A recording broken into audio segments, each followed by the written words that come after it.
she talks about how people are incapable of expressing their love outside of their love languages.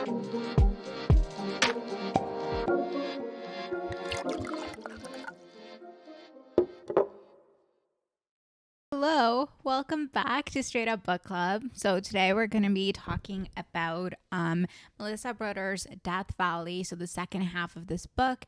If you watched the last episode, we were reading the first 30 chapters. Now we're going to talk about everything after those 30 chapters. So we left off at a cliffhanger. Yes. Yeah. What's happened since then, Heather? So a good chunk of the second half is taken up with her lost in the desert. Excuse me.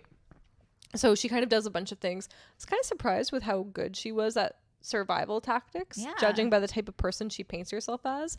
But there's a moment when she's desperate for water, like she's finished her little Best Western bottles. So she decides to attract some bunnies with Frosted Flakes. And the bunnies do find the Frosted Flakes. In her head, she's like, they're going to get thirsty. I want to know if that cactus is safe to drink. So the bunnies go to the cactus. They drink from it. And then our character is like, yes, perfect. She drinks from it. She's finally quenched her thirst. It gives her diarrhea, which I think is hilarious. As someone who has bowel issues, I always appreciate moments that are very real like that. So... she has horrible diarrhea. It makes her lose her pants and I think her shirt because she has to like wipe herself with her shirt. So she's in like I think her bra and underwear and or no, not her underwear, and her like dad's army jacket. She spends quite a bit of time lost until a big mustached Oriole shows up and she gets on his back. And in her head, she's like, this is my father. Like, my father has come to save me.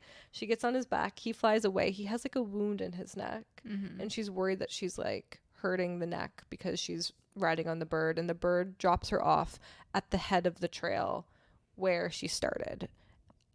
And I was a little surprised by this. But instead of going back to her car in the parking lot, she decides to go find her cactus. She's like, I just want to check once more to see if it's there. Yeah. It's there. The wound has gotten bigger, but she says it's like kind of calcified a little bit. She enters. When she's in there, she sees, I think it's her husband who's healthy, right? When he's like in his 20s. Yeah. Which was heartbreaking. Heartbreaking. Heartbreaking. That's heartbreaking.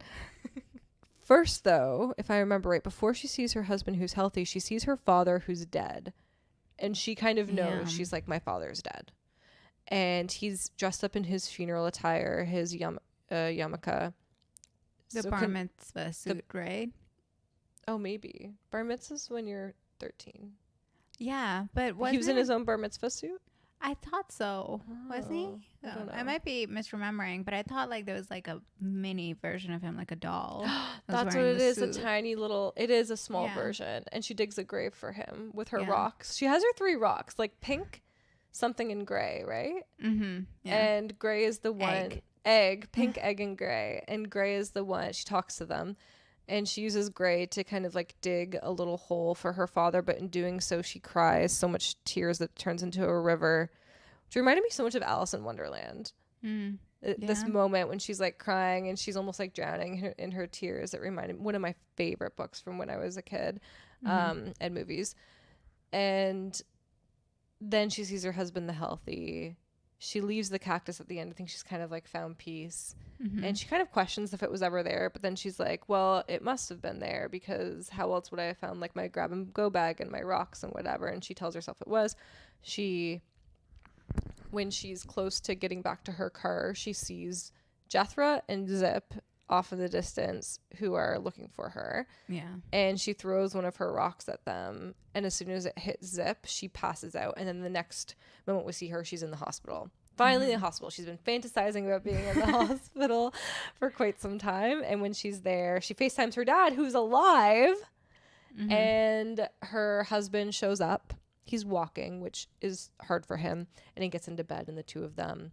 It ends with her saying, like, they're in bed together, not touching, but she can feel the heat of his body because he always has a little bit of a fever. And the last words are, no one has died. Yeah, I love that ending line so much. Me too. Yeah. Because we were building up to someone dying this whole time. There's so much that surrounding her. And then she's like, The anticipatory grief we were talking about last time. Yeah. Okay. So much to talk about. So much. Yeah. First off, like that whole like depiction of her crawling in the desert where, you know, she hurts her ankle, like she falls, so she breaks her ankle or rolls it or whatever, and so she can't walk anymore, and then she's hurt her hand, and I think she has another cut or something, so she's like really bruised and battered and like just trying to like make it across and trying to find her way. That part really got me. It was like, this is horrifying. But you're right, her survival skills are like great, like the whole like rabbit theory. I thought that was brilliant. I mean, yes, she got diarrhea, but she didn't die. You know, you're gonna get diarrhea in the desert. I feel like it's I mean, I don't know, will you? I would. Sorry, I'll edit that out. No, her survival instincts were very top notch. Even the way that she rationed her water bottles. Now, the first one she chugged because she was like, if I don't chug it, it means that I'm lost. And I felt that. I'm like, yeah, I would have done the same. But then the second one, she rations by the little lines in the bottle. And she's like, okay, each line is a sip. So I can only like take one sip at a time. Yeah. No, she held her own in the desert. She like built a fire and yeah. That's right. She did build a fire. Yeah. Yeah, I don't think I could build a fire in the desert without a lighter. I also love that she was like in her dad's army jacket. I don't think that she was dressed for a hike. I think she was I pictured her in like cute little leather boots and the jacket. And I think I was picturing Melissa Broder this whole time, because if you go on her Instagram, she'll be like, I'm on a hike, but she's like in like a black mini skirt, and I love her. Oh my God, Morty. He's just like passed out on her notes. Oh, sorry. Okay, sorry. Back on track. Yeah, the other the part that really struck me was, okay, so she has kind of been in a fight with her husband, and then he reaches out and she doesn't respond because she wants to punish him. Like, at first she wants to respond and she's like, no, I'm gonna make him wait. It's just like so relatable. You're like, you really want the fight to end, but you're like, no, not yet. I need to win this. But then that's how she's found, right? So this whole time she's like, no one knows where I am because it was so dumb of me to want to, you know, like punish him, and now he doesn't even know where to look for me. And she keeps like comparing herself to this like person like Justin, who she's like, yeah, he would survive this, and people would know where he was. He was on that show. Oh God, what was it called? Like, I Should Be Dead Now or something, which I do remember Spike TV used to always do shows like that. It was in between episodes of CSI, so I'd end up watching them waiting for CSI. I haven't seen that. It was like it wasn't 1,000 Ways to Die, because those people actually died. But there was another show where it was like, people were recounting these moments where they were so close to death but somehow didn't die, and he was in one of those episodes, and there was a moment when she was like, WWJD, what would Justin do? I love that. Her writing is so good. Yeah. But okay, but then that's how she ends up, you know, kind of being rescued by Jethro and Zip, because her husband reaches out to her mom, and they don't have a great relationship, so apparently it takes a lot for him to do that, so he must be really worried. And then her mother basically calls the Best Western and like mobilizes everyone. So I love that moment too, where like her husband has been sort of in the background, and they have a really, I think it's a fraught relationship maybe, you know, like she loves him, he loves her clearly, but I think like he has this chronic illness that she is really having a hard time navigating, it sounds like. And also sometimes she wants her distance from it, it seems like. That's why maybe she's not picking up his calls. But he's like, he really pulls through when she needs it, right? Like I think there's a moment where he's lying in the backseat of the car while the narrator's mom is like driving around. And so he's like there. He's like doing everything his energy allows, but it was heartbreaking though. It is really sad. I loved the way that her relationship with her husband is depicted, and I'm obsessed with this author. I follow her on Instagram. She has a podcast called Alone in Your Alone in My Car Eating, I think, where she literally like gets in her car, eats something while she's driving, and just like ruminates. I don't know if ruminates is just, she just kind of talks about life. So I do have moments where I get confused if her, like the things I remember about her relationship are things from the book or things from her own life, because in reality this author's husband is chronically ill. And I think in the book, so sorry, I'm saying this because there are moments when I'm like, I have to check myself because I'm not sure if it's coming from the book or somewhere else, but I think that she really loves her husband. And I'm talking about the book, and I think that she really loves her husband. I think she has not terrible, but like I think she has caregiver fatigue because she does everything, and it sounds like he's always home, so she's never getting alone time. And I'm definitely, not to keep bringing this up again, but I'm getting Good Material parallels here as well, where maybe a little bit of Black Cat, Golden Retriever vibes, where she probably wants some solitude and to be alone. And her husband is always there, and not just always home in kind of like the independent way, in the way that like my partner is always home because he works from home but can like do his own thing. It's like he's always home, and when she's home she's kind of doting on him. And you know, she talks about these moments that are really fun and light, but they're also kind of sad. She talks about going to the grocery store with her husband, and there's a moment where he gets out of his wheelchair and he goes, "Oh my God, it's a miracle," which she drew from real life, because there was an episode in her podcast where she talks about, you know, these moments with her husband that are kind of light and fun. And anyways, sorry. All this to say, I do think there's a lot of love there, but there's a lot of fatigue. Yeah. And a lot of the things that would come out of a relationship where both partners are healthy, where like there are sometimes the little games that you play where if you're upset with them that day, you're like, well, I'm going to withhold this affection.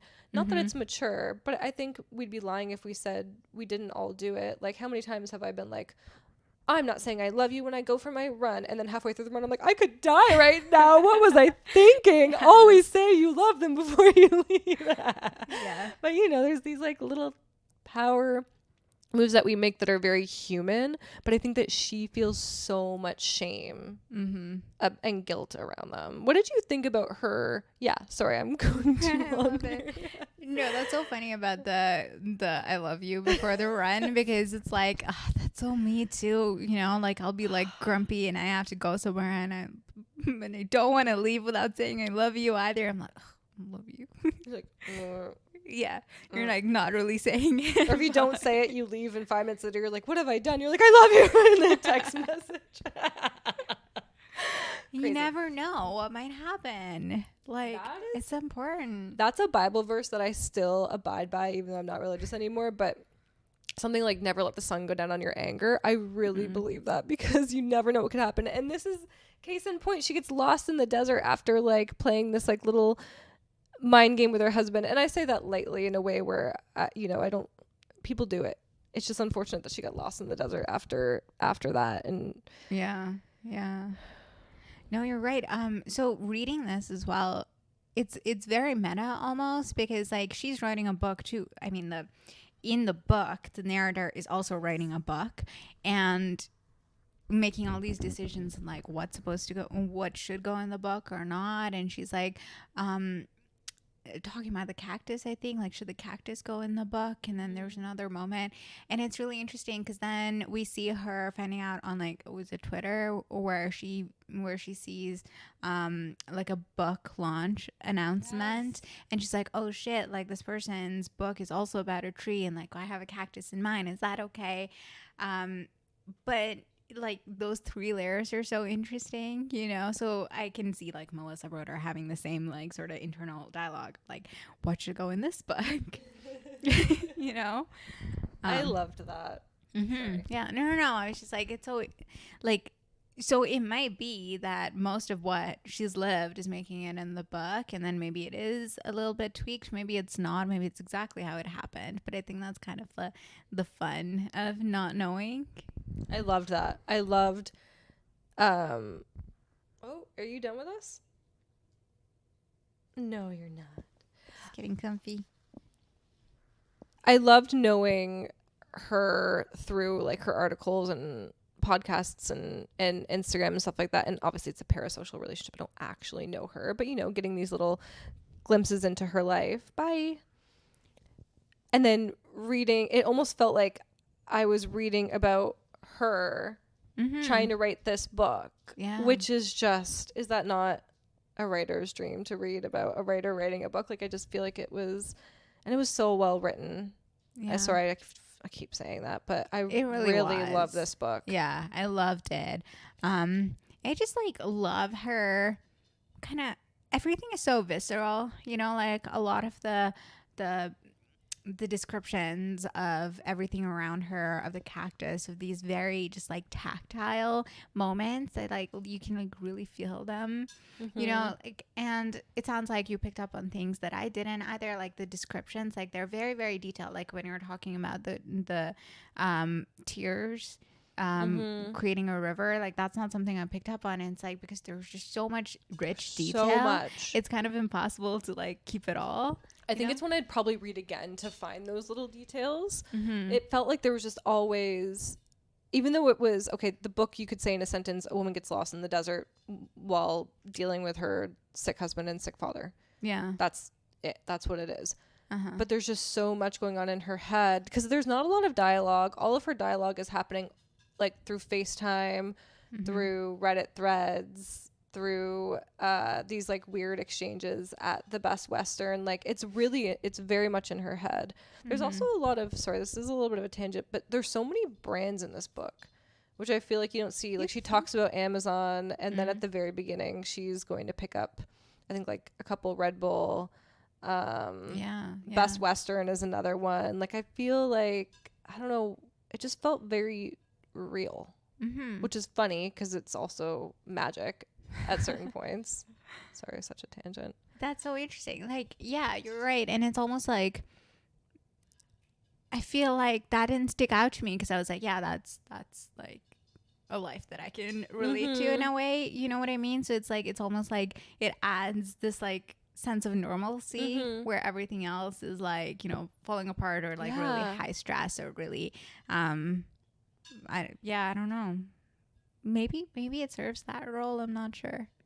I feel like in this section, we almost have like a little bit less focus on her dad, right? But so far, you know, there have been almost like false starts. Like she describes, you know, she's like compartmentalized his recovery in like one period of, I forget the name she uses, but like he's awake and then he goes back into unconsciousness one, I think. And the reawakening. And then there's actually a moment where they're considering kind of taking him off life support, right? And I wanted to talk to you about that because that's so hard, right? Like, especially in hindsight, where he pulls through and he's going to be okay. But there's a period there where they're kind of grappling with their mom not wanting to take him off life support. What do you think of that? Like, that is so hard to be in that situation. Ugh, it's hard. It makes me want to write a will. Everybody write your wills and designate someone to decide. It was funny, though, because in that moment, before you knew what was going to happen, they were asking the doctor for his advice. And the doctor was saying, well, you know, if my mother was in this situation, I would take her off life support. Because, you know, he essentially was saying he's not going to come back. You want to make him comfortable. Who knows what he's feeling right now. And so both the daughters were like, okay, yeah, we're going to take him off. But the mother wouldn't let them. And it almost felt like the mother was being a bit cruel by leaving him on it. Yeah. And then when he comes to, the daughters kind of joke, like, don't tell dad we were going to pull the plug. That was so relatable. I have two sisters and oh my God, you have a sister. And like the things you joke about together are just very dark. Oh man, you're back. I wanted to ask you about the main character brings up, I'm gonna mess this up, but essentially like her love for her father, and Jethro's like, do you know about the 5 love languages? And our character's like, I'm from LA, obviously I know about them. But she goes, no, tell me, because she's like, I want to hear Jethro's version of it. And she talks about how people are incapable of expressing their love outside of their love languages. So she's like, she goes, if your father is acts of service, he only knows how to show love through acts of service. So she's like, when my father was dying, he didn't want me there because that was his service to me. I thought that he hated me and really he was just showing love in the way that he knew how. And that's when our character kind of realizes that she takes everything so personally, and she forgets that people don't mean to be inflicting pain on them because it's personal. It's a lot of times they're just trying to survive. And she kind of comes to that realization at the end. Sorry, that was such a long way of trying to two questions, which is, one, what do you think of that, of her whole like taking things personally, and two, love languages. I want to know what your love language is. Well, sorry, I just threw a lot at you. What was the first question? The first question is, it's clear Jethro tells our main character not to take things so personally, that people are just like showing love in the way that they know how. And she kind of realizes that a lot of times she takes things personally. And there's that moment in the Wendy's story. I'm still talking now. I can't stop talking about this book. You're fine. The Wendy's parking lot moment. Yeah. And she FaceTimes her dad. What does he say? She says, fuck, I can't remember what it is, but there's a moment when she gets upset because he says something and she misinterprets it and she hangs up. And then when she's visiting him after he's coming through, he's like, that day in the Wendy's parking lot, were you okay? And she's like, yeah, Dad, I was fine. Because she come to the realization then that she was taking his absence personally when really he was just trying to be okay. Yeah. Yeah, that part really hit me because she is taking it so personally, and I like that's so relatable, you know. You're like, when someone isn't feeling good or they're like acting in a way that's different from how you know them, you so badly want validation that like you're doing what you need to do, you know. And it's like, I think it's like just like really human to like make it about yourself in that way. And not saying it's like right or the way to do it, but it's like you just want to do what the person needs, but to be able to do that you kind of need validation as well. So like, yeah, I can see that. You know, I can see myself in that moment. It's like, do you have what you need from me? And when he says, I think there's a moment where he's like able to speak again, and I think either her or her sister asked like, what are you thinking? And he's like, I'm just trying really hard not to think. And that's when it really hits you, right? Like, okay, like all this time he was not thinking about being there for her or like, you know, letting her know that she's doing what she needs to do. He was just trying to like fight whatever is happening with his body and trying to get better, right? And it's a little bit more like in your body than in your head, you know what I mean? And yeah, so I love that sort of growth for her in that moment. She was always very self-aware, because even that first chapter, that was one of the best written first chapters I've read in so long, when she's talking about like on her way to the desert, and at the end she says something like, and I find out that I'm the type of person to make another person's coma about me. Yeah.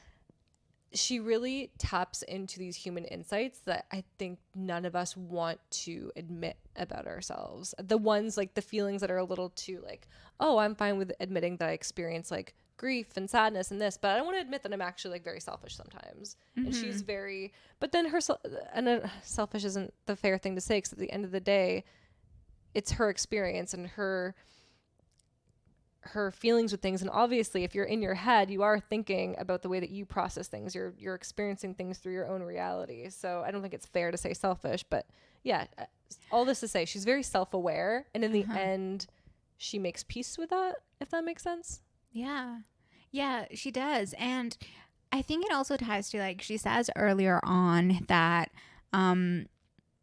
like she feels a lot of things with fear and not with anger, because to be angry you need to have like higher self-esteem or a higher sense of self-worth. And I think that's, well, first off, do you think that's true?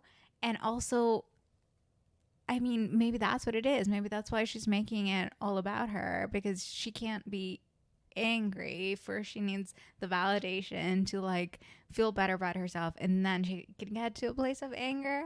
That broke my heart. I think I do believe that, because when you think about the angriest people, like the Karens in society, the people who feel like they can throw these massive tantrums, are they not the people who think that I don't deserve to be treated this way, and they're kind of removing themselves from an equation that involves a lot of other people.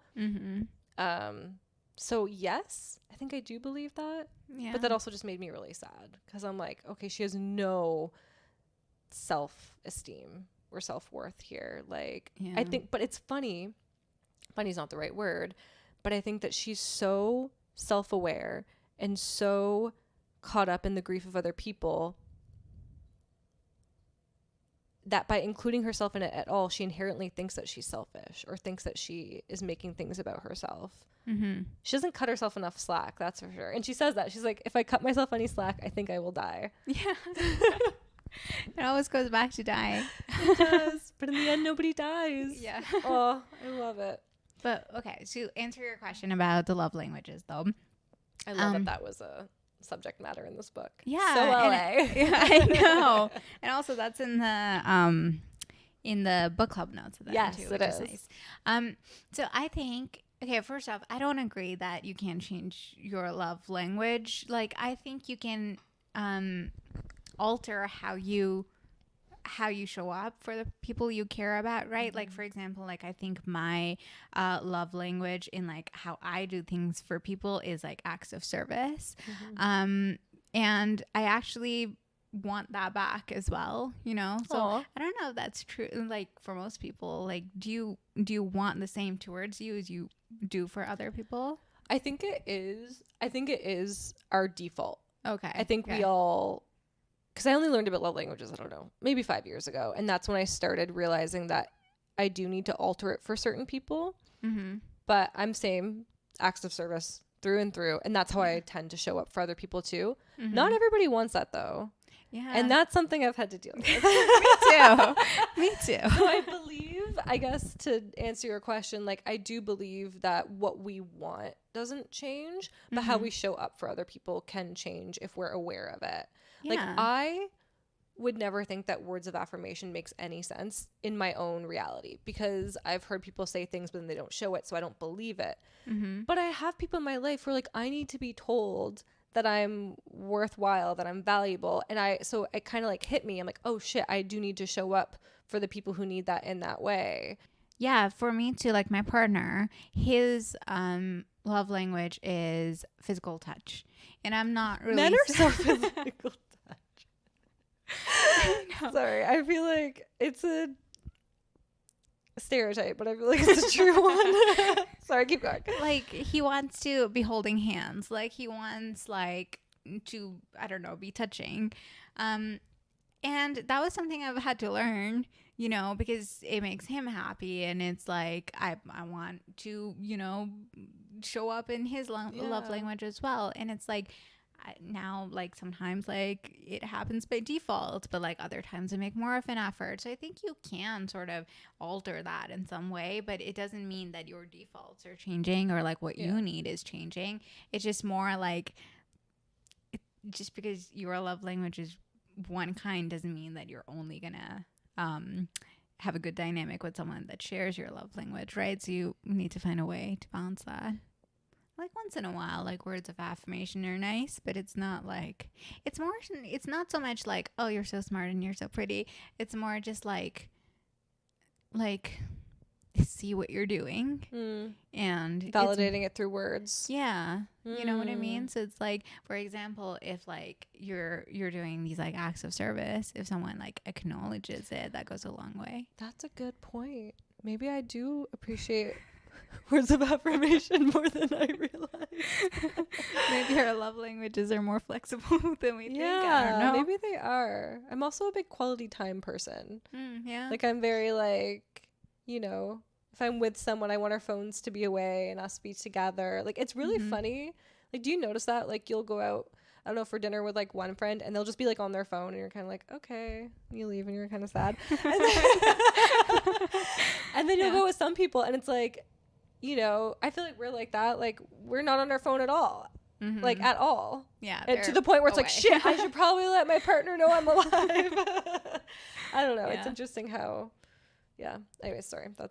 That's so right. Like it annoys the shit out of me if someone is like constantly on their phone. Like even just like if you're talking to your partner and they're on their phone, like stop looking at your phone and talk to me when I'm talking to you. Yes. Like I'm really big on that. Like it's also like a respect thing. I agree. Right? Mm-hmm. Yeah, I'm very big on that. And I mean, like, G's never on his phone, so I feel like guilty sometimes if we're eating dinner and I'm like getting back to text messages. I'm like, oh God, we're supposed to be eating dinner together, even though we're like watching TV. That's quality time. It's true. Watching our shows, our stories. My God. Old lady new thing to say. Like, gotta watch my stories. Hi, baby. What did you think of the book overall? I really like this book. It was a fast read too. Like it was such a short book. Just over 200 pages, right? Something like that. Yeah. Yeah, like what you said earlier, it seems like a book where not a lot happens, but still so much happens. And I think it was so well crafted for that. And also just the details, right? The descriptions. Like I found myself really vividly picturing a lot of what she was writing about. And I felt a lot of emotions with this book. I liked it. I did too. It was an emotional read for sure, in a great way. Like I'm definitely excited to read more of her books. I've read Milk Fed in this one now, of course. She has one called The Pisces, and then she has a collection of poems, I think, called So Sad Today. But also that podcast, like if you just want to listen to someone who's feeling a little down, if you're feeling down and you need that camaraderie, then I think it's called Alone in My Car. Eating Alone in My Car is what it's called, by So Sad Today. That's her like Twitter persona. Okay. So yeah, I love it. I want to consume more. This might be my favorite one that we've read so far this year. Yeah. Strong words. Yeah, it's up there. Good materials up there. Oh God, at the end of the year we should do like a consensus of our top picks. That sounds good. And let us know too what you're liking best as you're reading it. One last thing I think I wanted to touch on really quickly is like she talks a lot about I know we're over time. I don't care. Quick. She talks a lot about the fear of the unknown and how this whole book has been that sort of exploration and examination of like being okay with the unknown. And it kind of goes back to what you were saying about phones too, right? It's like she's having a really hard time throughout the book being really present and just really not trying to solve stuff. And just experience it. And I think like that really ties into the unknown part of it, because she needs to know that things are going to be okay and have a solution for them. But sometimes it's okay for things to be unknown. Anyway, that really jumped out to me because I feel like I needed to hear it. A lot of things in my life are unknown right now. And I'm just like, oh, it's going to be okay. But sometimes I'm just like, oh, is it going to be okay? So I liked this book a lot for that part of it. Same. I feel that a lot. Always, like, I feel like you and I are similar in that sense. Like, I don't know about you. I'm always living in the future. Like, what's next? I've been like that my entire life. Me too. My partner's so in the present. I've never met someone who can just like sit and be in the moment, and I'm very jealous of that. And at night when I have what I call my TED Talks, where I just explode all of my emotions about everything and do my verbal diarrhea at the end, I'm like, so I guess I just need to be more present. And I have not learned, but I do think this book is so good for people who do feel that way, and just to feel seen, but to be reminded that like everything is going to be okay. It is okay to take a moment of rest and just be here. Oh, there's a moment when she talks about love. One of my favorite quotes. Is it on our notes? And it's kind of about being present, where she's like, some behind the scenes, we have notes. On page 173, she says, I cross out the word love and write the word is. They are the same word, to be with, to be there. Of all the love languages, I think the greatest is to be there.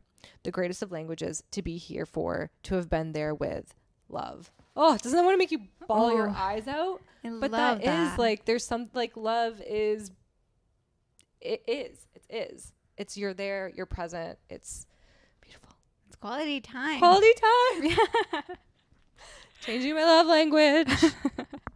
That's one of them. Yeah, it's such a good quote. Should we talk about what we're going to read next? Yes, let's do it. Okay.